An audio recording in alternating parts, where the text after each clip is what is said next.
주님의 강림을 기다리는 강림절 마지막 주를 우리가 맞이합니다.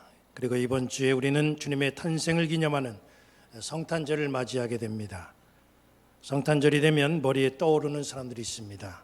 예수님의 부모이신 요셉과 마리아, 밤에 들여서 양을 치던 목자들, 그리고 아기 예수님께 경배하기 위해서 예물을 준비하여 먼 길을 찾아간 동방박사들, 아기 예수님을 죽이려고 무고한 어린아이들을 학살한 헤롯, 이런 사람들이 성탄절이 돌아오면 우리 머릿속에 떠오릅니다. 오늘은 주님의 오심을 기다리는 이 강림절기에 동방박사에 대한 이야기로 말씀을 생각하고 함께 은혜를 나누고자 합니다. 마태복음 2장에는 3명의 동방박사가 나옵니다. 동방의 박사 3사람이 유대 땅에 새로운 왕이 탄생했음을 알리는 별을 따라서 베들레헴으로 갑니다. 그리고 준비한 황금과 유향과 몰약을 예수님께 예물로 드리고 경배를 합니다. 이것이 마태복음 2장에 나오는 동방박사 이야기입니다. 그런데 페르시아와 러시아에는 동방박사에 대해서 오랫동안 내려오는 전설이 하나 있습니다. 사실 여부를 확인할 수 없는, 성경에 나오지 않는 전설인데, 그 전설에 의하면 아기 예수님을 찾아 나선 동방박사는 3사람이 아니라 4사람이라는 겁니다. 여러분, 화면에 보시는 미국의 작가 헨리 벤 다이크가 1895년에 그 전설을 토대로 해서 또 다른 동방박사 이야기, The History of the Other Wise Men이라고 하는 그런 소설 책을 썼습니다. 이 작품을 통해서 전설이 세계로 알려지게 됐는데, 이 소설 연극으로도 또 영화로도 그렇게 만들어져서 우리나라에도 방영된 적이 있습니다. 소설의 내용은 이렇습니다. 어느 날 동방에서 별을 연구하던 4명의 박사들이 이상한 별 하나를 발견을 합니다. 그 별을 본 박사들은 새 왕이 태어났음을 직감하고 왕을 찾아가기로 작정합니다. 그래서 시간을 정하고 예물을 준비하고 약속 장소에서 함께 만나 출발하기로 했습니다. 박사 한 사람은 예물로 황금을 준비합니다. 다른 박사 한 명은 유향을 준비하고 또 한 명은 몰약을 준비했습니다. 그리고 4번째 박사는 청옥과 루비와 진주를 준비했습니다. 4번째 박사의 이름은 알타반입니다.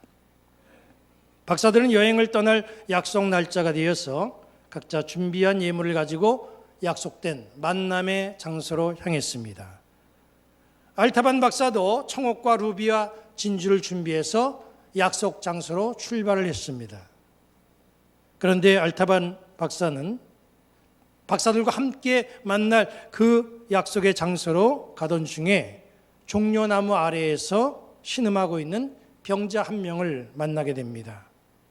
살려달라고 신음하는 병자를 본 알타반은 발걸음이 떨어지질 않았습니다. 살려달라고 애원하는 병자를 돌봐야 줘야 될지 아니면 그냥 모른 척하고 외면하고 약속 장소로 가야 될지 알타반이 잠시 고민에 빠졌습니다. 잠시 고민하던 이 4번째 박사 알타반은 그 병자를 내가 돌봐야 되겠다 마음 먹고 거기서 병자를 돌봐줍니다. 그 병자에게 약을 주고 간호해주고 그리고 도와주고 돌보다가 이제 병이 차도가 생기니까 이제 서둘러 또 길을 떠납니다. 알타반이 뒤늦게 약속 장소에 와보니까 이미 3명의 박사는 길을 떠나고 없었습니다. 알타반이 별을 보면서 3명의 박사를 뒤쫓아갑니다. 알타반도 어느덧 유대 땅 베들레헴에까지 왔어요. 베들레헴에 도착한 알타반은 3명의 박사가 이미 아기 예수님께 경배하고 다 예물 드리고 그리고 떠나갔다는 사실을 알게 됩니다. 마침 알타반은 베들레헴에서 갓난 아기를 품고 있는 여인을 만납니다. 그 여인으로부터 아기 예수가 급히 애굽으로 떠났다라고 하는 소식을 듣게 됩니다. 알타반은 아기 예수를 만나기 위해서 서둘러 애굽으로 떠나려고 하는데 갑자기 헤롯의 군인 한 명이 들이닥쳤습니다. 그리고 그 여인의 아기를 빼앗아서 죽이려고 칼을 뽑아듭니다. 그 병사는 2살 이하 남자 아기들을 모두 죽이라고 명령한 이 헤롯이 보낸 이 병사입니다. 여인은 아기를 살려달라고 울부짖습니다. 그 모습을 바라본 알타바는 그 광경을 뒤로하고 떠날 수가 없었습니다. 그래서 예수님께 드리려고 준비한 3개의 예물 중에 청옥을 꺼냈습니다. 그 청옥을 그 군인에게 주면서 아기를 살려달라고 사정을 합니다. 그 군인은 청옥을 받아들고 밖에 있는 군인들에게 외칩니다. 이 집에는 아기가 없다. 상황이 다 종료되고 알타반 박사는 여인이 알려준 대로 아기 예수님을 찾아 애굽으로 갑니다. 애굽으로 간 알타반이 아기 예수님을 찾으려고 방방곡곡 수소문하면서 다닙니다. 그러던 중에 노예 시장을 지나가게 되는데 한 여인의 절규하는 소리가 들립니다.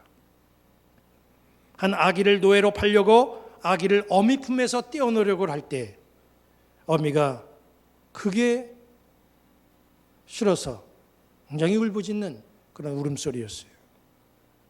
그 모습을 지켜본 알타바는 예수님께 드릴 예물 중에서 루비를 꺼내가지고 값을 지불하고 그 아기를 자기가 삽니다. 그리고 어미에게 그 아기를 돌려줍니다. 알타반이 그 아기의 어미에게 소원이 있느냐, 소원이 있으면 한번 말해봐라, 그렇게 물었습니다. 여인이 우리 가족이 지금 저 애굽 남쪽에 살고 있는데 가족이 있는 애굽 남쪽에 가서 살고 싶습니다, 그렇게 말합니다. 알타반이 자기 낙타에 그 여인과 아기를 태우고 애굽 남쪽 그 여인의 고향으로 갑니다. 그리고 거기서 세월이 33년이 흐릅니다. 알타반의 나이도 어느덧 70 중반이 됐습니다. 그래도 노년이 다 된 알타반의 머릿속에는 꼭 예수님을 만나야 된다고 하는 그런 소망이 사라지질 않았습니다. 알타반은 다시 노년의 몸으로 예루살렘을 찾아갑니다. 예루살렘에 도착하니까 때는 6월절기여서 예루살렘에는 원근각체에 몰려든 사람들로 가득 차 있었습니다. 그런데 어디선가 웅성거리는 소리가 납니다. 알타반은 이게 무슨 일인가 궁금해하면서 그곳으로 달려갑니다. 알타반의 귀에 여인들의 막 울부짖는 소리가 들립니다. 군인들의 발자국 소리도 굉장히 요란합니다. 알타반은 무슨 일인가 싶어가지고 그 주변을 살펴보는데 군중들의 틈새로 십자가를 지고 가는 3사람의 모습이 보였습니다. 보니까 처형장으로 끌려가는 죄인들의 모습이었습니다. 그런데 주변에서는 이런 소리가 들립니다. 저 3사람 중에 한 명은 병든 자를 고치고 눈먼 자의 눈을 뜨게 하고 가난한 사람들에게 희망을 준 분이었다. 그 소리를 들은 알타반이 내가 70평생 찾아다녔던 바로 그분이 바로 저기 계시는구나. 바로 저분이 새 왕이었구나. 지금 저분이 무슨 죄를 져서 사형장으로 끌려가는지 내가 잘 알 수는 없지만 내가 가지고 있는 이 마지막 보물, 이 진주로 저분을 속량해야 되겠다. 알타반은 그런 마음을 먹고 진주를 꺼내들었습니다. 그리고 십자가를 지고 가는 그곳을 바라봤어요. 십자가를 향해 발걸음을 때려는 그때에 성문 앞에서 살려달라고 외치는 소녀의 울부짖음 소리가 들렸습니다. 죽은 아버지의 빚 때문에 빚장이에게 끌려가는 소녀의 울음소리였습니다. 알타반은 또 갈등했습니다. 죽은 이 아버지의 빚 때문에 끌려가는 이 소녀를 내가 그냥 무시하고 앞만 보고 내가 나가야 될 것인가? 아니면 내가 저 소녀를 위해서 이 진주를 또 사용해야만 되는가? 마음속에 갈등이 일어나기 시작했습니다. 잠시 고민하던 알타반은 소녀의 부르짖음을 외면할 수가 없어서 진주를 꺼내 소녀를 속량하는 데 그렇게 사용을 합니다. 그리고 그 소녀에게 자유를 줬어요. 그 순간 갑자기 하늘이 어두워집니다. 천둥번개가 번쩍거립니다. 알타반은 서둘러 발걸음을 골고다로 향했습니다. 골고다에 도착한 알타반의 눈에 3개의 십자가가 보였습니다. 그 3개의 십자가에 각각 사람들이 달려 있습니다. 그 중에 한 십자가에 유대인의 왕이라고 하는 명패가 쓰여져 있는 것이 보입니다. 바로 이분이었구나. 알타바는 그 명패 앞에 섰습니다. 그리고 십자가 위를 바라봤습니다. 십자가 위에서 숨을 몰아쉬던 예수님도 알타반을 내려다보셨습니다. 알타반은 자기를 내려다보시는 예수님에게 이렇게 말했습니다. 주님, 제가 이제야 주님을 찾아왔습니다. 주님께 경배하고 예물을 드려야 되는데 지금 저에게는 주님께 드릴 것이 아무것도 없습니다. 알타반은 이 말을 하고 울음을 터뜨립니다. 알타반의 말을 들으신 예수님이 이렇게 말씀하십니다. 알타반, 그렇지가 않다. 너는 내가 줄일 때에 먹을 것을 주었단다. 내가 목마를 때에 너는 나에게 마실 물을 주었단다. 내가 나그네 되었을 때에 너는 나를 영접했단다. 내가 헐벗었을 때에 너는 나에게 옷을 입혔고 내가 병들었을 때에 너는 나를 돌보았단다. 그리고 내가 옥에 갇혔을 때에 너는 나를 찾아와서 보았단다. 그 말을 듣는 알타반이 반문합니다. 저는 오늘 주님을 처음 봤습니다. 저는 주님에게 그런 일을 한 적이 없습니다. 그때 예수님이 알타반에게 다시 말씀하십니다. 내 형제 중에 지극히 작은 자 하나에게 한 것이 곧 나에게 한 것이었다. 지극히 작은 자에게 했던 것, 그것이 곧 자기에게 한 것이라, 그렇게 주님은 말씀을 하셨어요. 여러분, 화면을 한번 보실까요? 지난 10일 인천의 한 대형마트에서 물건을 훔친 사건이 발생했습니다. 30대 아버지와 12살 되는 아들이 마트에서 물건을 훔친 거예요. 이 두 부자의 어설픈 도둑질은 금방 주인에게 적발이 됐습니다. 주인의 신고로 경찰이 출동했어요. 가방을 열어보니까 우유 2개하고 사과 6개가 나왔어요. 금액으로 보면 한 10,000원 정도 되는 그런 물건입니다. 기초생활수급자였던 이 가정은 생계 유지가 힘들었던 가정이에요. 택시를 몰던 이 남자는 당뇨와 갑상선을 앓고 있었고 몸이 불편해서 6달 동안 일을 못했다고 합니다. 살고 있는 임대 아파트에 홀어머니와 7살 되는 둘째 아들이 또 있어요. 잔뜩 겁을 먹은 이 두 부자는 마트 주인과 경찰 앞에서 용서해달라고 빌기만 합니다. 사정을 들은 마트 주인은 처벌을 원하지 않았고 출동한 경찰은 이 두 사람을 가까운 식당으로 데리고 가서 국밥을 시켜줬어요. 그런데 여러분, 또 하나의 화면을 보시기 바랍니다. 경찰관이 시켜준 국밥을 먹고 있는 이 부자에게 어떤 사람이 다가와서 봉투 하나를 이 두 사람 식탁 위에 올려놓고 뒤도 안 돌아보고 가는 모습이에요. 그 사람은 마트에서 이 광경을 지켜보고 있었던 그냥 평범한 손님이었습니다. 봉투에는 20만 원이 들어있었어요. 경찰은 행정복지센터를 통해서 아버지의 일자리를 알선해주고 아들에게는 무료급식 카드를 받을 수 있도록 도와줬습니다. 마트 주인은 이 가정에 쌀과 생필품을 지원하겠다, 그렇게 약속을 했다고 합니다. 지금 이 세상이 풍요로워 보이지만 가려진 곳곳에 극심한 빈곤이 자리하고 있습니다. 그래도 감사한 것은 그 빈곤한 곳에 다행스럽게도 4번째 동방박사들이 있다는 사실입니다. 이번 크리스마스에는 4번째 동방박사들이 많았으면 좋겠습니다. 그리고 여기 앉아있는 우리가 바로 4번째 동방박사이기를 소망합니다. 이번 크리스마스에는 내 형제 중에 지극히 작은 자 하나에게 베푸는 것이 곧 나에게 베푼 것이다 라고 말씀하신 이 예수님의 말씀이 실천되는 역사가 있기를 간절히 축원합니다. 오늘 본문은 지극히 작은 자에게 베푸는 사람이 예비된 나라를, 하나님의 나라를 상속받는다, 그렇게 말씀하고 있어요. 우리는 상속을 받잖아요. 그것이 부동산이든 믿음의 유업이든 상속하기도 하고 상속받기도 합니다. 우리가 받을 가장 가치 있는 상속이 뭐라고 생각합니까? 부모로부터 받는 부동산이 이게 가장 가치 있는 그런 상속거리입니까? 우리에게 가장 가치 있는 상속은 하나님의 나라를 상속받는 거예요. 그 나라에 들어가야 됩니다.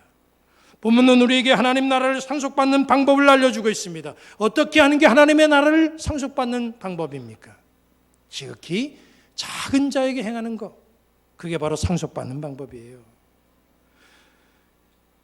주님에게 행한 것, 그것이 곧 상속받는 방법이라는 것을 우리가 이 말씀 속에서 깨닫고 우리 모두가 다 그 일을 행할 수 있는 작은 동방박사들이 되어야 될 줄로 믿습니다. 동방박사가 되려면 땅을 바라보지 말고 하늘을 바라보고 살아야 됩니다. 동방박사는 하늘을 바라보고 사는 사람들이에요. 하늘의 동태를 살피고 어떤 징조가 보이면 그것에 따라서 조치를 강구하며 살아가는 사람들이 바로 동방박사입니다. 동방박사는 사람들이 땅을 바라보고 살아갈 때 그들은 하늘을 바라보고 살아갔어요. 그 결과 사람들이 볼 수 없었던 특별한 별을 볼 수가 있었습니다. 특별한 별을 볼 수 있었던 건 하늘을 바라보는 사람만이 가질 수 있는 특권입니다. 남들이 모두 땅을 바라보며 살아갈 때에 하늘을 쳐다보며 살아가는 지혜가 여기 앉아있는 우리 모두에게 있기를 바랍니다. 그래서 남들이 보지 못하는 것을 보고 듣지 못하는 것을 듣고 깨닫지 못하는 것을 깨닫는 은혜가 있기를 간절히 축원합니다. 남들이 볼 수 없는 것을 보게 된 동방박사, 이 동방박사는 아기 예수님을 위해서 보배압을 준비할 수 있었어요. 이 추운 겨울에 그동안 쳐다보지 못했던 것을 한번 바라보시기 바랍니다. 그것을 위해 보배압을 준비하시기 바랍니다. 보배압을 여십시오. 그리고 그 속에 담겨 있는 보배를 꺼내서 사용하시기를 바랍니다. 우리 모두 이번 성탄절에 네 번째 박사가 되기를 바랍니다. 그렇게 행하는 우리에게 주님은 마태복음 25장 35절 36절의 말씀을 주십니다. 내가 줄일 때에 너희가 먹을 것을 주었고 목마를 때에 마시게 하였고 나그네 되었을 때에 영접하였고 헐벗었을 때에 옷을 입혔고 병들었을 때에 돌보았고 옥에 갇혔을 때에 와서 보았느니라. 이 성탄절에 준비한 보배압으로 이웃을 훈훈하게 하여 하나님 나라를 상속받는 자들이 되시기를 주님의 이름으로 간절히 축원합니다. 여러분 자리에 앉으셔서 찬송 111장 1절 2절 부르시고 3절 부르실 때는 다 함께 일어나서 부르시고 축도로 예배를 마치겠습니다.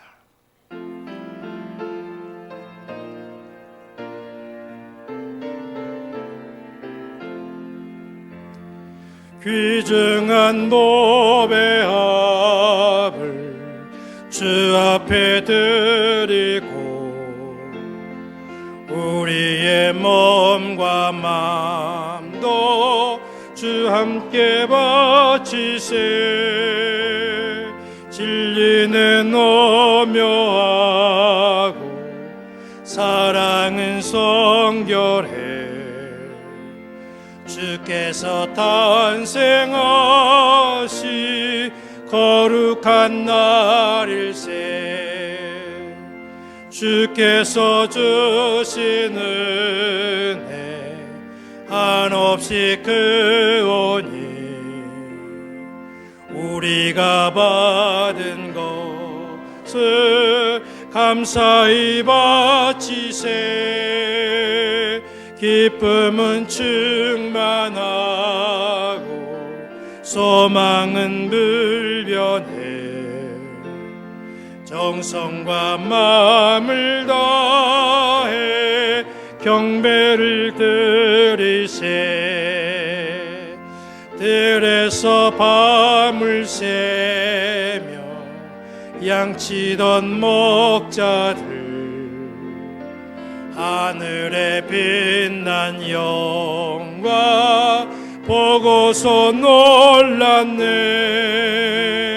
천사의 기쁜 소식 목자들 듣고서 찾아와 경매하며 영광을 돌렸네.